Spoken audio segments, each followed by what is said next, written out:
the luxurious Beverly Hills office of Paradigm Talent Agency fell into shocked silence as Adriana Chechik slammed a folder of documents onto the marble conference table, her eyes blazing with barely controlled fury. Across from her sat Lana Rhoades, impeccably dressed in designer business attire, flanked by her management team and legal counsel. What had started as a routine meeting about resolving social media disputes had just exploded into the most dramatic confrontation in influencer marketing history. "Lana," Adriana began, her voice trembling with rage, "I've just discovered the extent of your sabotage campaign against my brand partnerships. You've been systematically contacting my sponsors, spreading false information about my engagement rates, and using your industry connections to steal deals that were already negotiated. This isn't competition. This is deliberate destruction of my business." The statement sent shockwaves through the assembled talent agents, social media managers, and legal representatives. Never before had two major influencers confronted each other so directly about business sabotage, especially not with documented evidence of deliberate interference with lucrative brand partnerships. But Lana Rhoades didn't flinch. Instead, she calmly opened her own leather portfolio containing contracts, financial statements, and social media analytics that would reshape the entire influencer marketing landscape.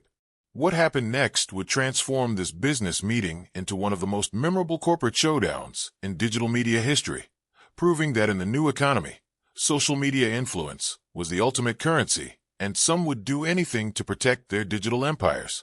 Before we dive into this extraordinary influencer confrontation, make sure to like this video and subscribe to our channel for more incredible stories of digital entrepreneurship, social media warfare, and the dark side of influencer culture. The tension between Lana Rhoades and Adriana Chechik had been building for over 18 months, representing a high-stakes battle for dominance in the lucrative influencer marketing space. Both women had successfully transitioned from adult entertainment to become major social media personalities, but their paths to influencer success had put them in direct competition for brand partnerships, audience attention, and industry recognition. Lana Rhoades, whose real name was Amara Maple, had built one of the most sophisticated influencer operations in the industry. After leaving adult films in 2020, she had leveraged her existing fan base to create a multimedia empire that extended far beyond her original content. Her Instagram account boasted 16.2 million followers. Her TikTok reached 8.7 million users, and her podcast, 3 Girls, 1 Kitchen, had become one of the most popular lifestyle shows on digital platforms. More importantly, Lana had developed what industry insiders considered the most professional approach to influencer marketing. She employed a team of social media managers, content creators, brand partnership specialists, and legal advisors who helped her command premium rates for sponsored content. Her brand partnerships with Fashion Nova, Pretty Little Thing, and various lifestyle companies generated an estimated $2.3 million annually, making her one of the highest-earning former adult performers in the influencer space. But Lana's success hadn't come without controversy. Industry rumors suggested that she used aggressive tactics to secure exclusive brand partnerships, including providing brands with negative information about competing influencers and leveraging her management company's relationships to block other creators from accessing premium opportunities. Adriana Chechik, meanwhile, had taken a different but equally successful approach to building her digital empire. Born Adriana Chechik in Pennsylvania, she had used her transition from adult entertainment to focus on gaming content, lifestyle vlogs, and authentic personal storytelling that resonated with younger audiences. Her Twitch streaming had attracted 1.8 million followers. Her Instagram reached 3.2 million users, and her YouTube channel generated millions of views monthly. Adriana's influencer strategy emphasized authenticity and direct audience engagement over polished corporate partnerships. She built her brand around gaming culture, fitness content, and honest discussions about her career transition, creating what marketing experts called one of the most engaged audiences in the influencer space. While her follower counts were lower than Lana's, her engagement rates were significantly higher, making her extremely attractive to brands seeking authentic influence over broad reach. The conflict that brought them to this confrontation involved a series of brand partnership disputes that had escalated over the past 6 months. Adriana had negotiated a major campaign with a prominent gaming hardware company, only to have the deal mysteriously canceled after the brand received concerning information about her content and audience demographics. Similar incidents had occurred with 3 other major brands, costing Adriana an estimated $800,000 in lost partnership revenue. Through industry contacts and detective work, Adriana had traced these partnership cancellations to a systematic campaign of interference that appeared to originate from Lana's management team. The evidence she had gathered included email communications, recorded phone conversations, and financial documents that painted a picture of deliberate business sabotage. "This isn't just about money," Adriana continued, her voice gaining intensity as she outlined the scope of Lana's alleged interference. "You've been systematically destroying relationships I've built over years, spreading false information about my audience demographics, and using your industry connections to block me from opportunities that have nothing to do with competition." She opened her folder and began presenting specific evidence. "Here's an email from your management company to Razer Gaming claiming that my audience is primarily international bots and that my engagement metrics are artificially inflated. Here's a recorded conversation where your representative told Fashion Nova that I was difficult to work with and had reliability issues, despite the fact that I've never worked with Fashion Nova and have no history of partnership problems." The room fell silent as Adriana presented documentation that suggested a coordinated campaign to undermine her business relationships. The evidence was detailed and damaging, indicating months of systematic interference with her brand partnerships. Lana's response revealed the calculated business thinking that had driven her strategy. "Adriana, I understand that you're frustrated about losing some brand deals, but the influencer marketing space is extremely competitive. Brands make partnership decisions based on comprehensive analysis of metrics, audience quality, and strategic fit. If your partnerships didn't work out, perhaps you should examine your own business practices rather than blaming other creators." Her voice carried the confident authority of someone who had built a successful business empire. "My team provides brands with accurate market analysis and strategic insights that help them make informed partnership decisions. If that analysis doesn't favor your metrics or audience demographics, that's not sabotage, that's market research." But Adriana was prepared for this deflection. "Lana, you're calling it market research, but let's be specific about what your team actually told these brands." She retrieved additional documents from her portfolio. "Your representatives claimed that my gaming content was inauthentic because I supposedly used performance-enhancing software during streams. They told lifestyle brands that my fitness content promoted unhealthy body standards.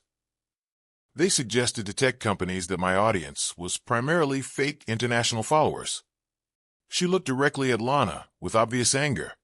Every single one of these claims was demonstrably false and designed specifically to damage my reputation with potential partners. "This isn't market research, it's a deliberate smear campaign."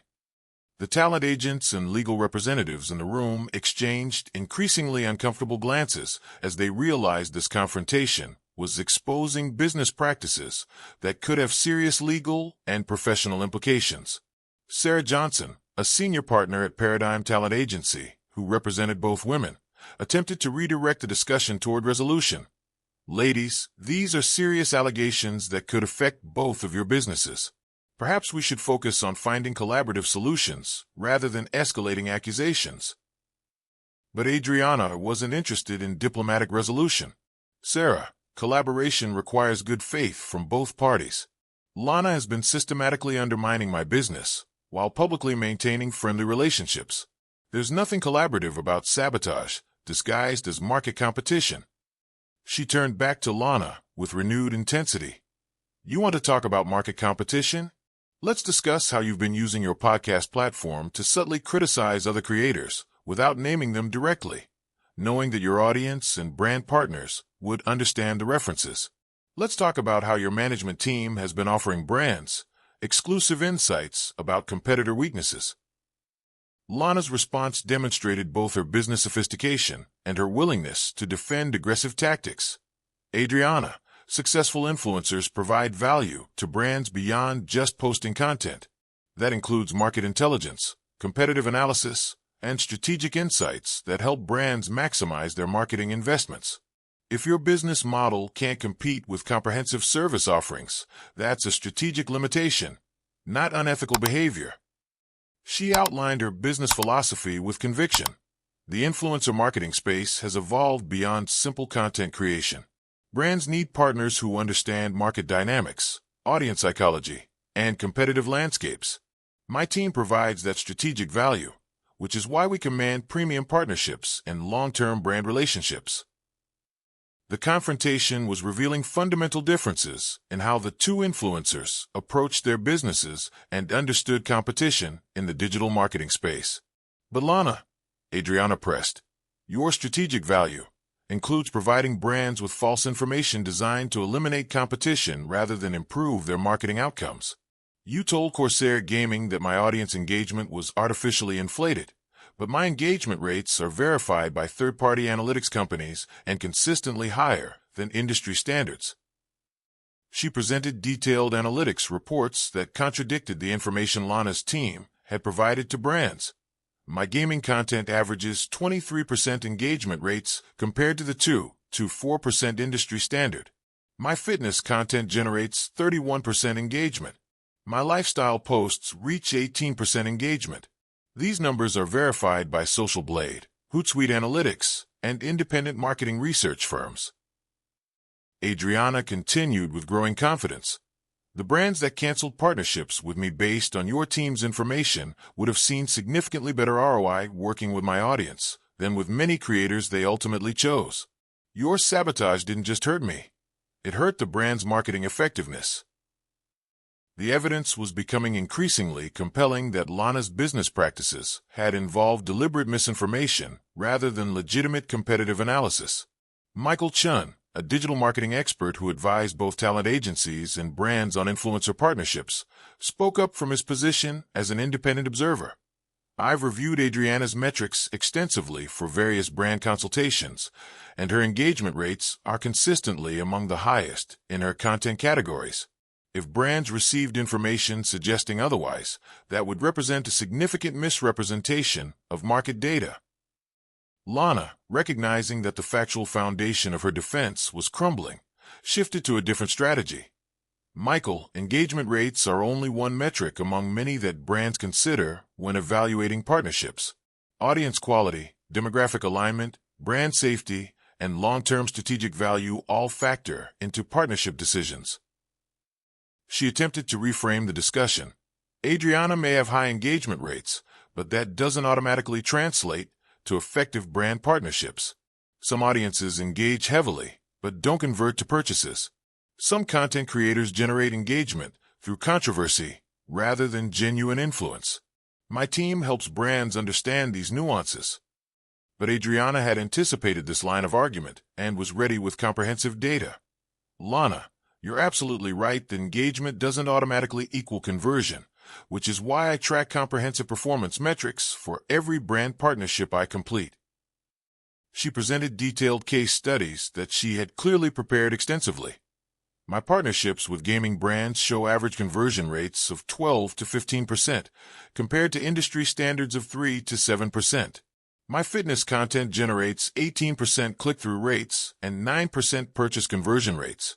My lifestyle partnerships achieve 22% website traffic increases and 14% sales conversion rates during campaign periods. The data was impressive and directly contradicted suggestions that Adriana's high engagement didn't translate to business results for brands. Moreover, Adriana continued, I can provide testimonials from brand partners who've worked with both of us, comparing our performance metrics directly. In every case where brands have worked with both creators, my campaigns have outperformed yours in both engagement and conversion metrics. The room was witnessing an unprecedented public comparison of influencer marketing effectiveness, with detailed data that few industry observers had ever seen presented so transparently. Lana's response revealed both her frustration and her determination to maintain her competitive position. Adriana, you're cherry-picking data from your most successful campaigns while ignoring the broader picture of brand relationship management.